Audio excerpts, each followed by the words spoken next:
This is good. So, all right. How's it going, everybody? My name is Carlos Sola. Today I am doing an interview for my Contemporary Business Leader Presentation assignment for my Management 420 class for Professor OK.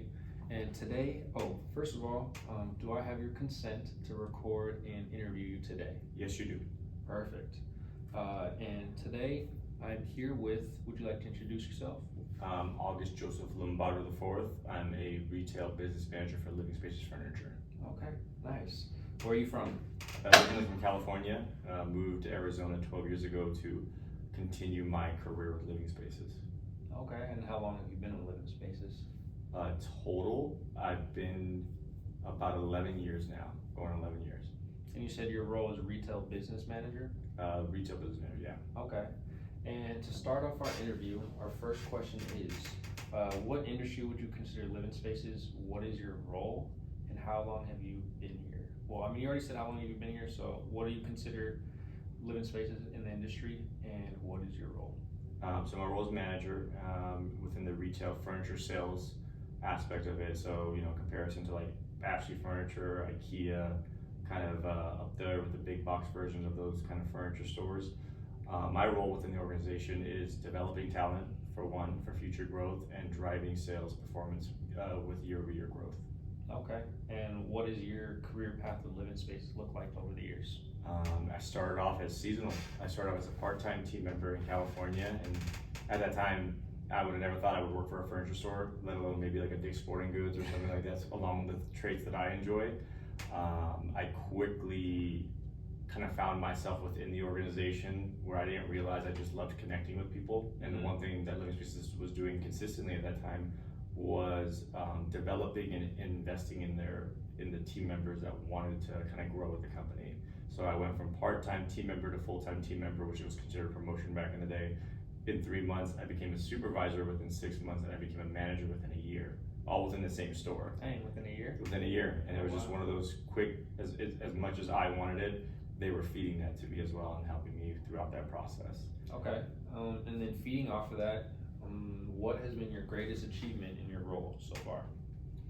Besides the development portion of it and kind of being signed off at every level in the organization, and mind you, this is coming off of, I don't have a college degree, so I was kind of in that moment of finding who I was.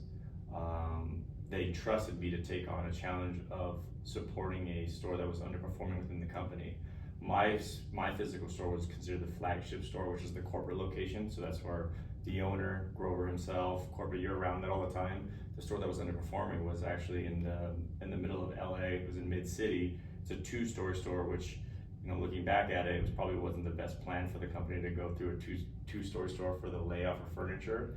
And two stories. That's what played a part. It's kind of awkward selling, I guess, a sofa upstairs and going downstairs to go sell a bedroom set, mattress set.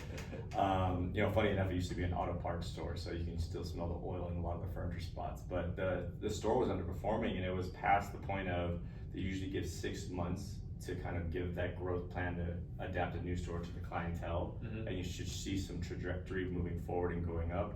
And they just stayed stagnant. They didn't show growth, and the first thing they looked at was the leadership team in place. So they assigned me to go over there and support and develop that team. Within 6 months to a year, they were in the top 5 in multiple categories that we rate, whether it be year-over-year growth, whether it was SPV, which we consider sales per visit for every guest that walks in, or even like the effort KPIs, which are like what we call our carefree warranty system, where you actually have to sell to the guests and explain the benefits of it. They were top 5 in multiple of those categories.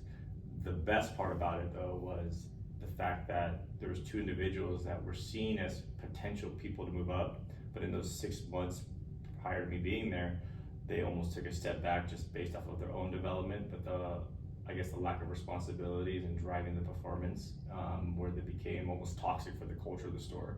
So when I got there, I really focused in and honed in on those 2 individuals to see what was holding them back, what hardships they were running into, but just really with an empathetic approach of, I hear you, I see you, what you're saying isn't wrong, but understanding like, how do we move forward from here and how do we get you back on path? And both of them were promoted within the year of me leaving to supervisor and manager. Oh wow, okay. Nice. And you said the store was one of the worst stores in the company? It was the worst store in the company. The worst? The All the way worst. to the top 5? All the way to top 5. Okay, wow. Are they still top 5 to this day, or? Yeah, no comment on that. Yeah, that's we're not worried about that for this interview. I'm not there anymore.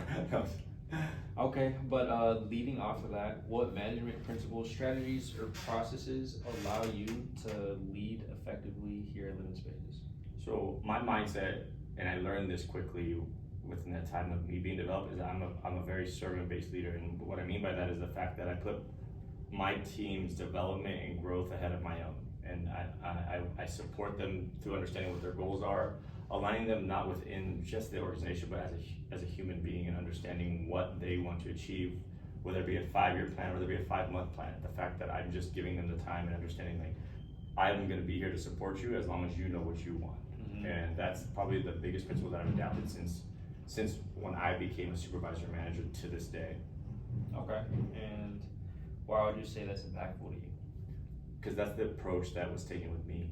And there's a gentleman named here, Tyrone Bartoli. He is the one who took a chance on me. He's the one who gave me my supervisor shot, my manager shot, and every single step of the way, he was always putting my development ahead of his own. And the fact that he made me believe in myself, in things that I never saw or seen, especially kind of doubting my own abilities, he's the reason why I kind of pushed forward and did the same thing with people that I was molding and developing.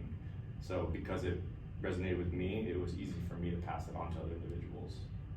Okay, so yeah, you had that experience and you wanted to provide that same experience. And it worked. Yeah, it worked.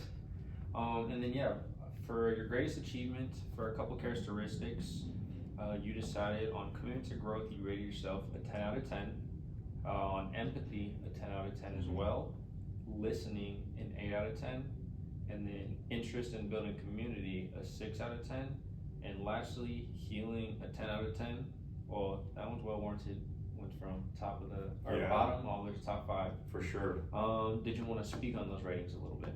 I'll speak on the healing one. So the healing one was more impactful to me because the fact that when you're coming from a store with people that, yeah, the store was 6 months old, but there were tenured team members that were coming from other locations to help open this store, and in those locations they were successful. In those locations they were seen as people that were going to be supervisors and managers, and then you take a step back, and it's a big blow for people to understand what's going on, but being open to actually seeing what's causing the failure. And for me, going in there, I didn't want to come in there in terms of on the second coming, I'm gonna turn everything around by myself. No, I needed them to understand that we were gonna do it with their buy-in. But they first needed to understand what the problem was and understand that they did fail in many aspects, and that's okay as long as you know you're failing, and how do we go move forward from here with support from a manager like me and the rest of the team in place. So that took some time, but that was my approach, is making sure like what's causing the problem and do you see it, and getting them to understand that we're gonna do it together. Okay. Seems like definitely a 10 out of 10. And then our next question is going to be, what is a significant challenge that you faced with your time here at Living Spaces? A significant challenge that I faced, and I would probably refer to the time of COVID in 2020. That was probably the hardest on me mentally in my time as a manager. So up to that point, I was probably a manager and really comfortable with my own personal skills about 4 or 5 years. That's when I've done all my training, really figured out what my strengths were, what my opportunities were, and I was probably at my highest high. Okay. And then COVID happened. And when COVID happened, it wasn't slow, it was abrupt. And so it changed the landscape of not only retail, but people's lives within the store. Our company actually went into instant furlough mode with all the stores, and every state was different according to the laws at the time, right? Whether it be California, Arizona, or Texas. Where we were when I was in Arizona, we went in furlough, and immediately 2 weeks later, from managers and everything, managers were back in store 2 weeks later, and then they were instructed to slowly bring back team members within the rules of what's going on outside of the wall. So I had to manage of what's the update today, what's the update next week, what's the update around rules, what's the update around mask, and what are we going to create as an SOP to run with this.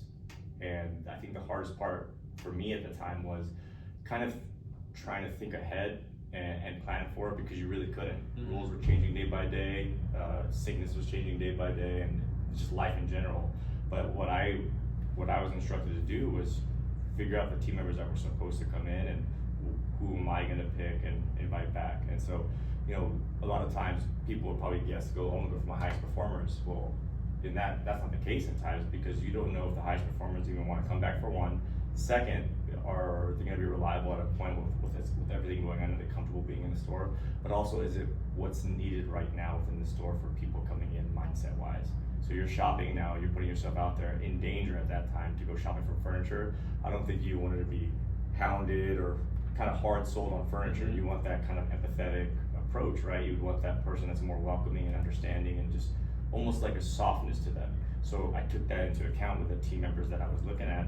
But the one thing I did do, whether I was bringing back somebody or not bringing back somebody, they had some type of communication from me as a manager, where I'm updating them week by week on what's going on with the company, what our strategies are, what our things are moving forward, and if it changes, I would call them the next day. So that part of it was probably the hardest thing I had to deal with as a manager in my tenure in the living spaces was during that COVID time.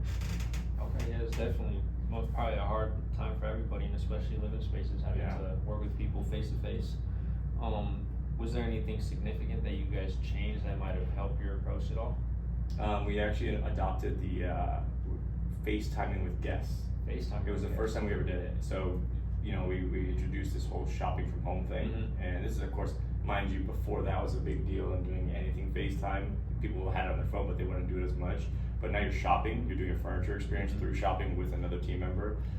So we implemented that, and the guests could stay home in the safety at the time where they didn't have to leave or feel like they were putting themselves in danger. And we would use our phones and tablets to walk around the showroom and kind of ask the same questions of like, what are you looking for? What are we feeling? How do we turn this house into a home? And almost do the entirety of the sale process wise from beginning to end over FaceTime. Oh wow, that's completely different than how it is today. Yeah, different because like you still don't get those energy and that personable being face to face with somebody. Mhm. But it was just one of those like solutions that we had to kind of appease what was going on at that time. And then pretty much just over time, everything just slowly became back to the norm. Yeah, slowly is key word, but yeah, slowly back to the norm. Okay, and then for this section, the characteristics that you rated yourself on were healing, which you rated, healing, 10 out of 10, conceptualization and foresight, you looped in together, Yeah. both a 2 out of 10, and then awareness, a 10 out of 10.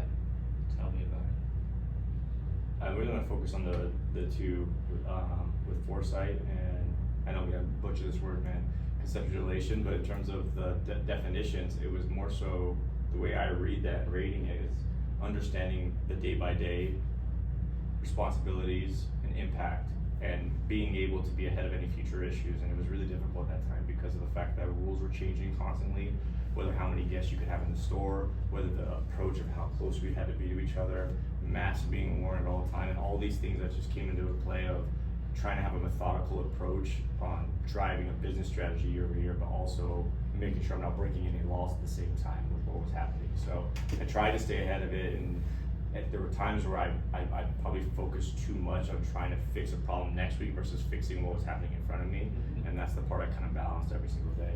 Was figuring out what's new today, what do I really got to focus in on, and grounding myself in that moment. Okay, and then is there anything now that you've experienced that you would do better to give yourself a high, or like to get a higher rating? From the past, if I would change something, I think the approach of not worrying so much about the problems in the future with what was going on at that time versus the problems of tomorrow and in that moment. And it would allow me to kind of focus my attention more so on what was happening so I could problem solve as things came up, but also just be ready for the next day versus worrying about something next week that is going to completely change the day before because of the rules that were in place. Okay. So time spent where it was going, trying to solve everything at once. Our next question is, what is the mission statement, vision, or strategies of of Living Spaces, and how essential is the entrepreneurial mindset in achieving this mission statement? So I actually have it in front of me. Okay. The mission statement for Living Spaces. This has only changed once, so I still remember the first one, but this is the most updated one. So at Living Spaces, we make furniture shopping fast, fun, and easy with our wide selection of exciting, well-priced designs so you can celebrate life's moments in a home you love. Okay. And how essential is the entrepreneurial mindset to that, would you say? For myself, it's probably one of the most important things in terms of approaching how I run my business as a manager for Living Spaces. I take on that mindset of and treating it that this is my business, not just Grover the owner. This is me. I'm responsible for everything that comes in and out, every decision being made, and I also accept the repercussions from there. And then with that approach, though, it's also allowed me to kind of be more freeing in terms of how my leadership skills are shown to the team. I'm very big on understanding that I want to empower my team through positivity, giving them the choice where they can be very solution oriented, but also that they can feel the confidence that I have their back. And that's probably been the biggest positive, I guess, mindset I could pass on to my team as well. And not only do I try to have that mindset, I try to make sure that they see it too, that you're owning your business, whether it be as small as you selling this sofa or you're selling yourself in terms of how you conduct yourself. You are your own business, and what reflects based on the ranker or what you show guests is all within your responsibility. Okay. And for this category, I know you rated yourself for internal locus control an 8 out of 10, and then openness to experience a 10 out of 10, and innovative and creativity 10 out of 10. Yeah. Is there any particular reason for that? I'm big on finding new ways to do things. I love streamlining, but also I like finding solutions to the point where it creates a new tool to make my team members' life experience, to make the guest experience better, but also dissecting the things that are problems and trying to make it easier to digest for everyone. And I'm always looking to create something that makes it easy for everyone to understand. We used to have this warranty in place that it was really hard to kind of share with guests, explain to guests, but also just connect them to why it's important for them. And I was trying to figure out why that was, and I didn't understand the approach of it, because it just felt like we were selling this superficial thing to protect their couches, their furniture, whatever they were buying. And I had happened to just I went through a vehicle purchase the week prior. And in that vehicle purchase, I was watching them go over their extended warranties and how they do it. Funny enough, they create this sheet. Here's your options. Pick your option. And I was really intrigued by that. Like, they made it my decision. They made it my decision, which is something that I was thinking about within the company. So when I came back the following week, I helped make a tool where it had the warranty plans versus what they was selecting and choosing. And I put it on paper, we laminated it, and we used that for guests. We ended up becoming the #1 warranty carefree team at the time for the company. We actually got the steak lobster, steak dinner. We were the first store to hit 6%, which is 6% is a big deal. That's like a goal that everyone's trying to shoot for. And it was just because we had buy-in. There was a tool in place that the team could present, and that was easy for the guests to digest. And that's my mindset, is I'm always trying to find the next best thing. Okay. Was it worth the steak dinner? 100%. It was just worth more so the accolades, right? The tool worked. That's the biggest thing to me, is like, okay, I'm in my head about, is this tool going to be taken seriously? Is it actually going to be impactful? And it was great to see it impacted everything in a positive way. Okay, nice. And lastly, apart from servant leadership and the entrepreneurial mindset, what are 2 lessons or attributes that are essential for success? Sorry, I ended that not like a question. I took it as a question. I don't know what he's talking about. Should I do that again? Yeah, try that part. Right. Sorry. Make the blooper reel on that one. Yeah, that's funny. Apart from serious leadership and entrepreneurial mindset, what are 2 lessons or attributes that are essential that I didn't write that right? How should I word that? What do you think? You said it right. I think you're just in your head about it. All right. Let's go. Yeah. All right. Apart from servant leadership, all right, ready? We going right now. Cut. You need water? Dude, no, I'm good, man. I'm in my flow state right now. All right, perfect. That's good. So, lastly, apart from servant leadership and entrepreneurial mindset, what are 2 lessons or attributes that are essential for success? Those cover a lot of them. They really do. And so if you're really trying to reach for one, emotional intelligence comes to mind as one. That was one big thing I took a training on that really opened my eyes to what I was good at and why I felt the way I felt with my empathy approach. And it's understanding that, yeah, you may be saying the same words to some individual, but if you take those same words and the way you said it and the way you did it to the next individual, they might not be hearing it the same way. And that emotional intelligence is key to understand, like reading the person's body language, energy, vibes, but what's important to them. But I call it what's speaking their language. And I'm not saying English versus Spanish. I'm saying something that they can relate to and it's easy for them to understand. And the second one, consistency. Consistency to me means that everything I'm preaching, everything I'm teaching, everything I'm showing, I'm also doing. That's the biggest thing to me, is that I'm not gonna ask my team member, my supervisor, or even my GM to do something that I wouldn't be doing already or displaying to them. Yeah, you gotta live what you're doing, do what Yeah. you say. Yep. And then the next, I guess the other last question will be, is there anything that you wish you specifically avoided that may have derailed or delayed your success? So because, everything was a little bit fast paced for me in terms of my development and growth, I took it as in my head that I'm responsible for everything, meaning that I avoided delegating anything. I try to do everything myself. Looking back, that is something that I would have, tried to avoid in terms of trusting people and finding out what their skills are, their strengths are, and trusting that they're gonna run with it and do it the same way to get to that point of completion or the way I would want it done. I struggled with that the first couple of years to try to find my grounds in terms of how to delegate, when to delegate, and what do I need to impact.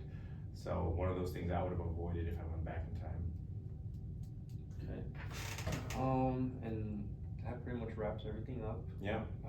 Thank you for coming out.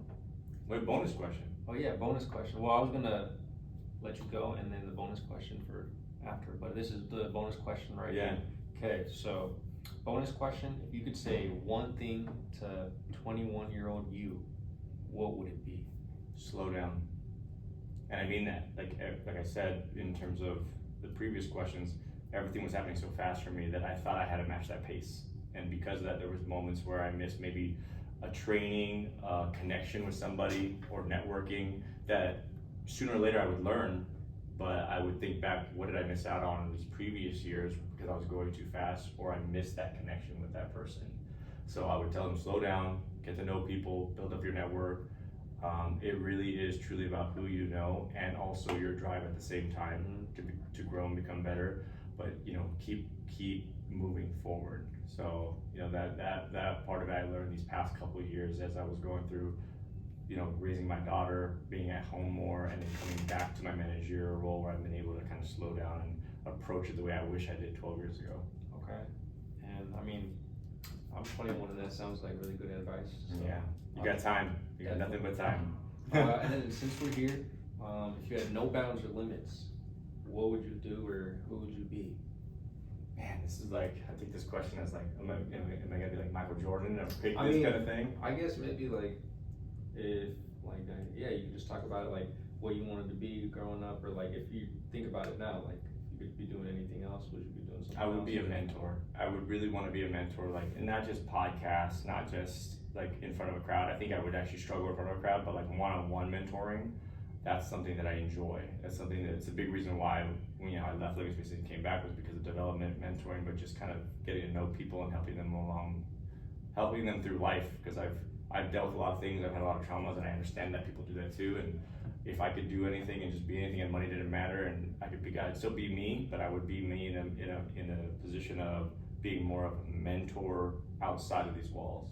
And any specific category of people? Youth, for sure. Okay. Youth. One part of the story that we didn't get to is that I had a kid in high school with my high school sweetheart. Big part of my development, maturing, right? So connected with him, but I've also kind of learned how to speak each generation's language because of that. And so I would focus on youth and just making sure they feel valued and heard and understood, because what they're feeling is natural versus making them feel bad about it, you know, mentor them throughout the way. And yeah, that helps because you got all sorts of ages. Yeah, man, 19, 8-year-old, all completely different. And I come here to work and I'm working with you guys. Well, thank you for everything. Thank you for the knowledge. You know, my and pleasure. Thank you for doing this interview. A+. Yes, please. Nice. All right. Thank you. Good? Yeah, that's good. Anything that you need me to change or? No, I mean, that was good. I mean, it would have been like fluid if I didn't have that one.